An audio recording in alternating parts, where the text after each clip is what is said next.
Wow, that was amazing. You both worked very hard. Incredible. Well, thank you for working so hard, too. So, what'd you think of the final season? For me, the games, I just love them. The final 3 you chose for the season were all so suspenseful. The final game especially. It was almost like a psychological battle. You said it yourself, Director Hwang. They feel like stage plays in a way. And I really like that about them. In that last scene, the cameo. That was a surprise. Oh, you didn't know? No, no one told me about it. At one point, someone I knew said, I heard a famous Hollywood actor's gonna be in the show. And I told them, oh, I don't know, I haven't heard anything about that. So I had my doubts. I didn't know who would be making a cameo, and I never thought it'd be someone so famous. Yeah, that was a big secret this season, and we had to keep it to ourselves for such a long time. In the end, though, because of scheduling, Kate Blanchett, she's one of my favorite actors, but I didn't even get to say hello. She and I shot that final scene separately. Since it's just the camera cutting back and forth between us, I couldn't say hi, because once we shot it, we had to go. Right. The timing just didn't work out. Yeah, I was really sad about that. So that was her first time playing Dakji? Oh, yeah, so the day we filmed, I saw her practicing over and over while we were setting up. She was pretty far away though, so I couldn't see her face clearly. She was practicing for a long time. We sent her the Dakji in advance, but she wasn't able to try it out much before the shoot. She had to hit the other Dakji and flip it, but she couldn't get it. So I went over and gave her a quick lesson. Right then and there, the take we used. That was real. She flipped it? Yeah, you know, the tilt up from the Dakji, where we first show her face. That confidence you see, that's all real. Because she'd finally managed to flip it over. And that's the take we used.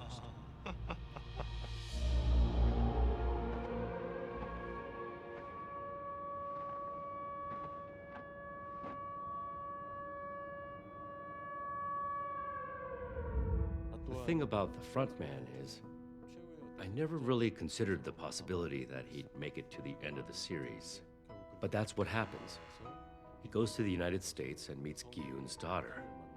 And really, seeing him return all of Gi-yoon's things, as if he was keeping a promise to himself, I thought, well, on the one hand, it's a definitive ending, but... You know what'd be cool? I want to see Frontman's whole life story told at some point.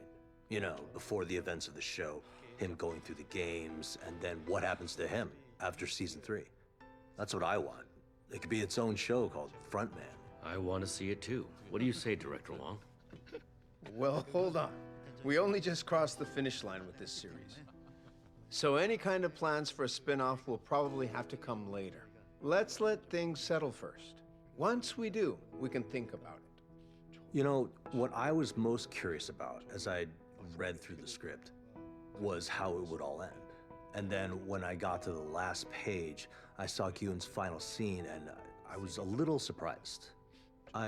I thought, oh, so this is it. This is the choice he made. I could feel Gi-yoon's state of mind. And when I look back and I think of all the different characters I've ever played or ever seen or read, what Gi-yoon does, it almost has this religious feel to it.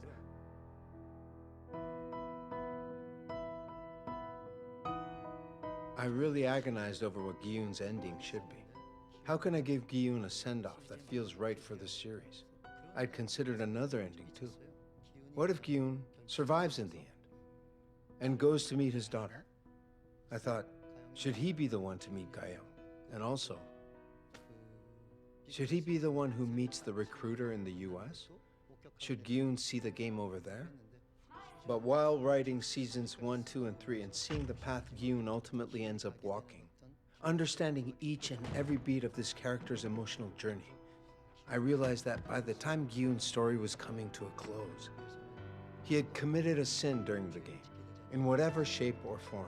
So in the end, I thought Gi-yoon showing us this symbolic message by sacrificing himself, as though he were in our place, was the most fitting conclusion to Squid Game. It's the ending that stayed the truest to the core character of Gi-yoon. We are not horses. We are humans. And humans are... I knew I wanted to end with, we are not horses, we are humans. But I wanted to continue with, as humans, this is what we should do. As humans, this is how we should be. And starting now, this is how we can turn this world of ours into a better one. But as I wrote that all out, it became clear I couldn't sum this up in a single line. People are far too complex to be defined categorically like that. And if I sent the viewers a message that was so explicit, so normative and didactic, it would actually only serve to limit the message itself. So I decided the rest of what I wanted to say would instead be expressed physically by Gyun, through his actions, through his deeds, and the sacrifice he makes to save that child. I also thought, in that scene, if our message was complete, with nothing left to interpretation, then the audience would just leave it at that. They'd go, that's how it all ends. If we had gone that route, the story would have just had one single conclusion. But because we left the last part of the message open-ended, it feels like we're continuously communicating back and forth with the audience. So the end's a conversation. We throw you a question. This is what I think, but what do you think? I bet a lot of people are gonna see the final episode and realize, oh, this show is very different from the kind of stuff I'm used to seeing. The way I think about it is, how do I put it? Well, rather than presenting these themes obviously, right on the surface, I felt like we took a more subtle approach with the ideas we wanted to explore. They sort of permeate the show, under the surface. Everything's carefully planned. So for that scene, I started by wondering, how am I gonna act this moment out? As the actor, do I need to convey the emotion more explicitly? Or instead, should I, like the writer, who's also our director, find a way through whatever kinds of different choices to make my performance in that final scene more open-ended? I was really torn about that. So we got all sorts of takes with varying levels of emotions when we shot that day, but it felt like there was no right answer. Right. That scene wasn't really in search of a particular solution. I remember that in a few of the takes, you shed tears. But in my opinion, the take we used, the one you've all watched, I really think that was the take that matched what Gyun was feeling inside. By then, you'd also been on a diet for nearly a year. Then at the end, to look even more haggard, you went on an even stricter diet to show the progression from the start of the games. As a result, I think even without saying a word, those feelings were evident in your expression, your face, your outward appearance. That diet was tough, right? Well, yeah, but what was worse, You couldn't really eat with us. when you get to share meals with your colleagues, I mean, yeah, that's your time to eat. But to be honest, those are really the times when you get to engage in conversations and bond with everyone. All those meals are important. That's one of the ways you grow closer to your castmates. But I didn't get to do that this time, and I regret missing out on that. I thought you were secretly stuffing your face in your car.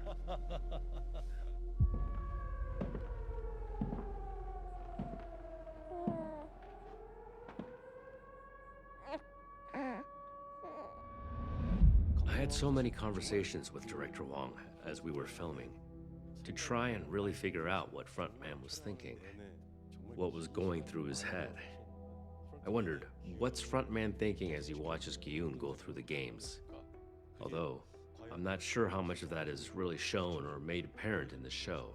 But before the last game, when Frontman suggests to the VIPs that the child should become a participant as player 222, I did start to think that there was still this tiny part of me that genuinely cared about the baby and wanted to save its life. And watching Gyun, I think I probably felt a sense of inferiority almost. In the end, I became this terrible person, but Gyun stayed true to himself. Frontman saw all that. So I think one of the thoughts that probably dominated Frontman's mind, at least partly, was, in the end, you really did it. You accomplished what I couldn't. Then in the finale, when he's holding the baby, that's a very human moment. The kind of thing that might remind him of his past. That small beat there is maybe the first time we get a glimpse of his humanity. For me, ultimately, even though I'm the one who wrote it, after everything, Frontman grabs all of Gyun's money, puts it into the account, grabs the card, and goes out of his way to deliver it to Ga Young, along with Gyun's bloody uniform. That was the moment that made me realize how complex the character was. He didn't just deliver the money, but the tracksuit too, and it wasn't even washed. He just gave it to her like that, with the blood still on it. Like, what's going on in his head? Director Hwang and I talked about that. How at the end, when viewers see that, they're going to start speculating about what his motivations are. So even though the season just wrapped, I'm curious. The few items that frontman gives to Gyun's daughter, how will that be interpreted? I bet there's gonna be a wide range of reactions. I was just going to have frontman give Ga-young the money, but I realized it'd be nice if he also gave her Gyun's tracksuit. Because for Gyun, it was almost like a symbol. The money itself doesn't have any traces of it. So I wanted there to be something that Gyun had actually left behind. When given to his daughter, it holds a part of Gyun. His hard work, his struggle, his tears, his snot, even the blood from when he killed someone. When he killed Daeho, that soaked into the fabric. Gyun's entire history is in that green tracksuit. When his daughter gets it, it's exactly as it was. That was the Yes, thought. but that could still be read in a number of ways. On the one hand, he made it a point to personally deliver not just the money, but her father's clothes too. Which makes me think he did it so she could figure out something bad had happened to him.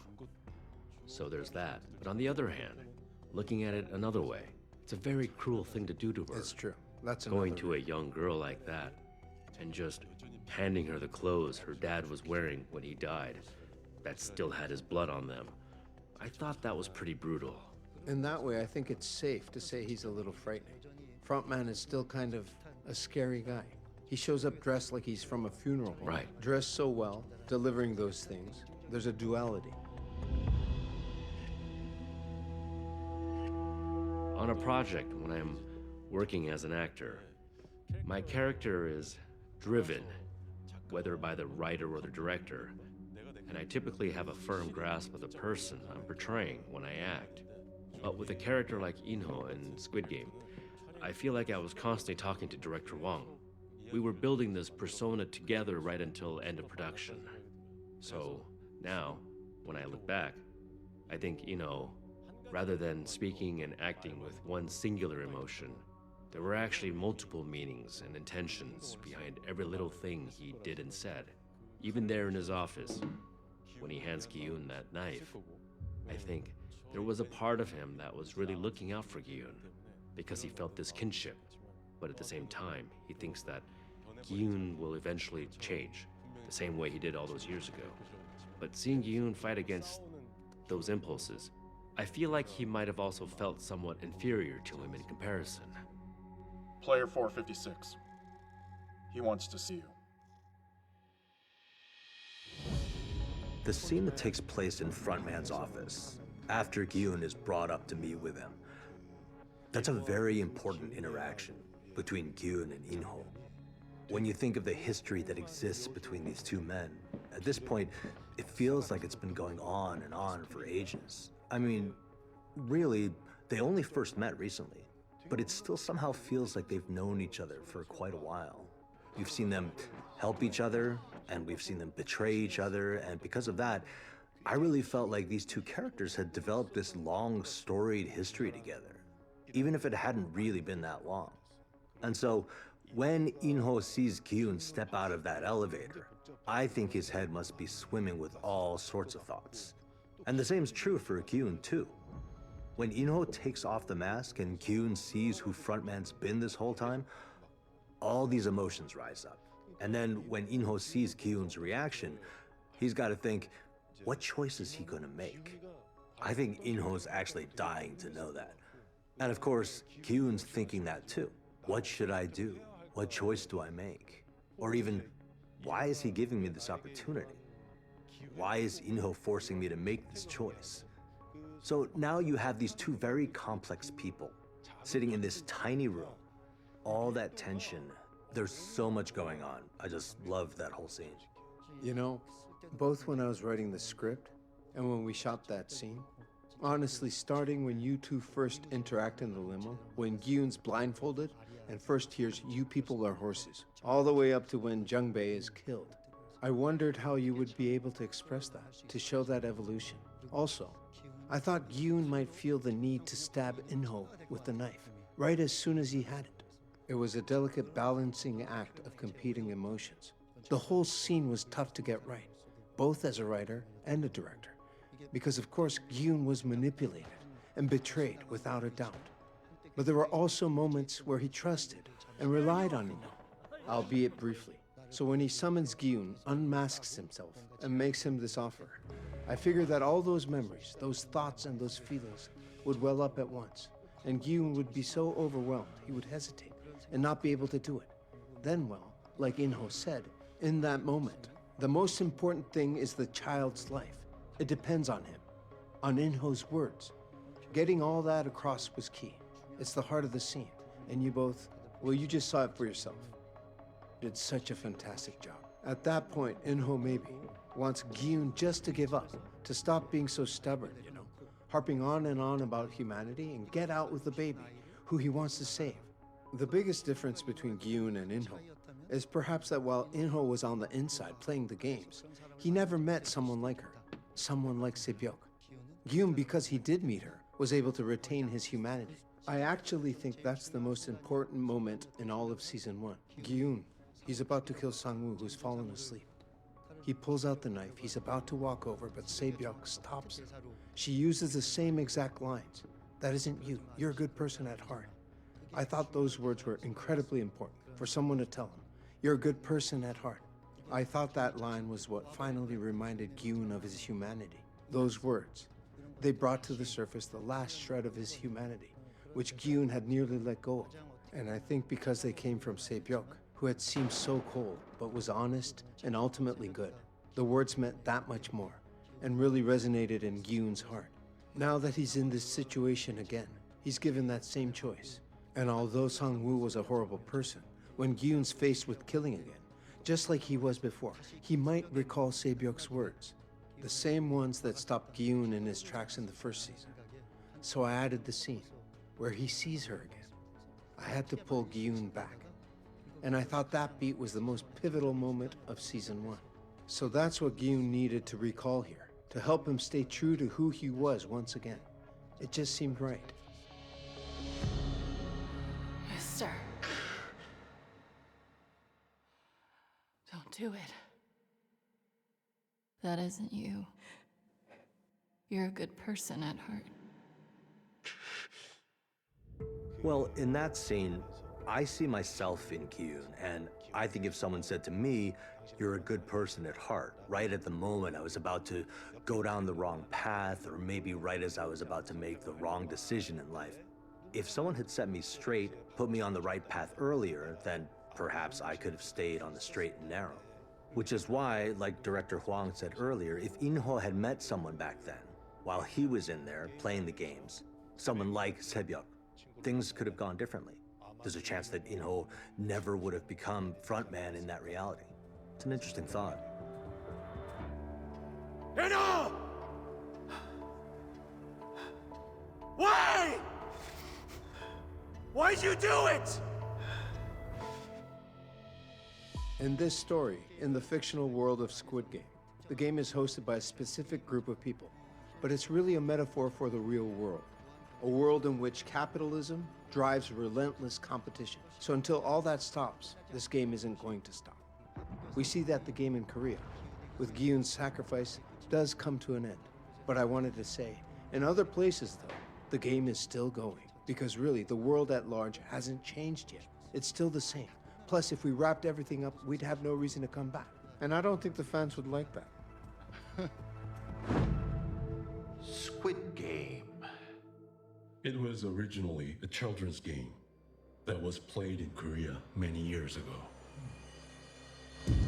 I think the Squid Games were the most memorable for me. There's the Squid Game I play with Sang-woo in Season 1, and then the Sky Squid Game we played in Season 3.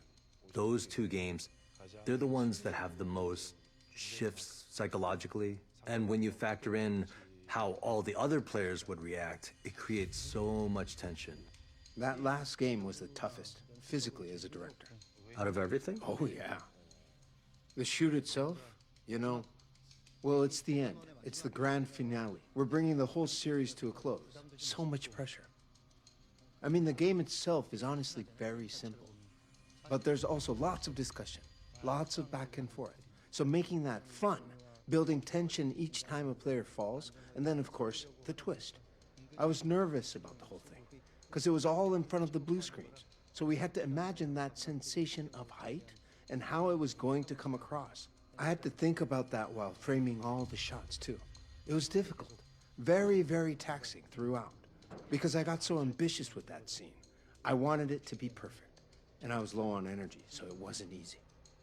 I think, well, as a viewer, the six-legged pentathlon really stood out to me. That game was such a great idea, because the players, they know they have to kill each other, but there they have to work together. So you're able to see all these different sides to everyone.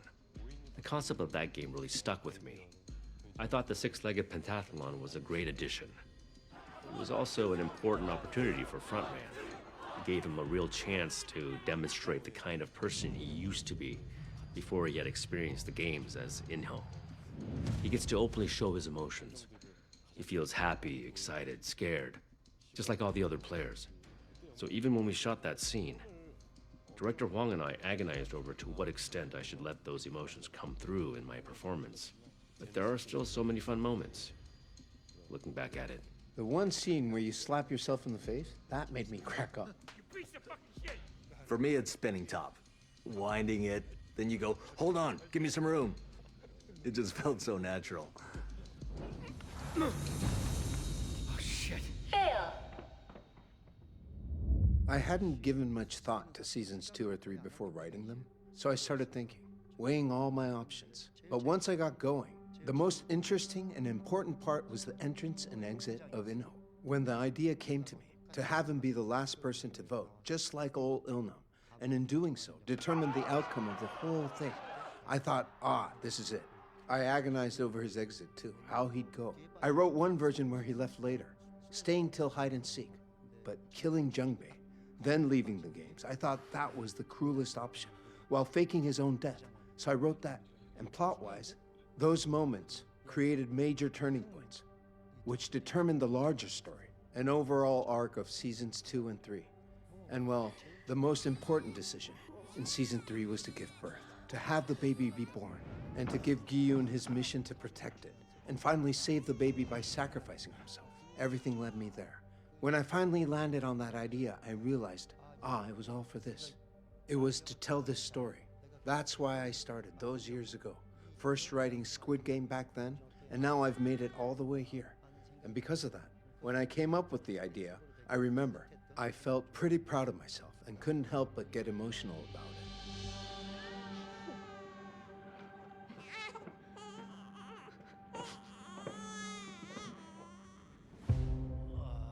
Let's see, to be honest, well, I think the beginning of the story is so important. To me, it feels sort of necessary to see the situation Gi-yoon's in. We need a moment to understand the circumstances that led him to enter into the games, and also what he has in his life that might give him this hope that if he goes in and plays, things might actually take a turn for the better. We get to ask, why does this man need that hope?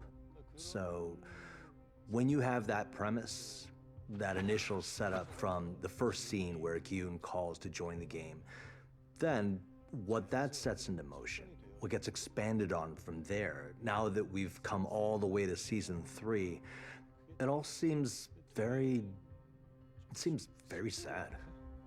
With Sang-woo's death, too, I felt a sense of loss and sadness. I mean, Sang-woo's a realist. He's smart, he's very calculating, and in a sense, even his death. I'd say it's very rational, too. If he takes Gi-yoon's hand, puts an end to the games, that means he'll end up back in hell, back to being broke with Gi-yoon, back to a mountain of debt. So he has that side, this rational, calculating side that leads him to take his own life, so Gi-yoon can leave with the money. That's why he can take such extreme measures. Lots of people actually bring this up. After they let everyone go, after the vote, they all end up coming back to the game because they're cornered by the hell of reality. In these kinds of stories, usually the players are trapped and it ends with them dreaming of escape. But here, there's a democratic process. They can actually leave if they want to. But they still come back because the reality of the outside world's even harsher. So, in the end, the game in our show, it's not unique or special, but it's symbolic because it's no different from the reality that many people face in the real world. And within this genre, this structure and these themes, they aren't common. Not really. And because of that, it stands out. It occurred to me that many viewers thought highly of the show as a result. because that aspect surprised them. All the characters' different circumstances, what led them to join the games of their own accord. Looking back now, I think to me, that's the saddest part of the story. That's why I told you to get on that plane. Why'd you come back? Yeah, that's a good question. Player 456. Do you still have faith in people? I hope that after watching this series, everyone can find people like Se-byuk who will tell you you're a good person at heart. People who will treat you with compassion, who will look at you and see goodness inside. People whose words demonstrate the respect they have for you. People like that are so important, so valuable. They're how we get through life without losing our way, without losing ourselves. People who are down to earth, who ground us, who when we find ourselves trapped in our own game, help us escape and make sure we're okay. So surround yourselves with people like that and become that person for others. That's what I hope you take away from this series in the end. For me, while we were filming, I started to realize that different stories about your conscience, which only you really know, might be spread out across this story of ours in many places. So I think anytime you're making a decision, whether you make a good one or you make a bad one, it all depends on what's inside, on your conscience. And when you have all these characters together like this, encountering the same situation, you see that these very different kinds of people with different states of mind and degrees of conscientiousness, in each episode of the series, they make different choices. And out of everyone, I thought that Gi-hun often makes the conscientious ones. All through the show, with every action, he's got this strong faith in the choices he makes. He tries to stand by all his decisions. Looking at us and our day-to-day lives, trying to keep your conscience in mind, making sure you're living conscientiously. It's really a very simple, easy thing to do when you think about it. But because we're human, we get swayed by temptation. And all too often, we crack and make mistakes or fail as a result. And I realized that being able to have so many different opportunities to reflect on our own conscience would be really beneficial and powerful in a way. I also think that because of Squid Game and the success of the series, there are probably some actors that international fans are seeing for the first time. I'm sure it's true with director Hwang too, looking him up and watching all of his previous work. So when new projects come out that members of our cast are in, or that director Hwang has worked on, I'd love for our fans to give them a watch too. Great work, guys. Thank you for all the hard work.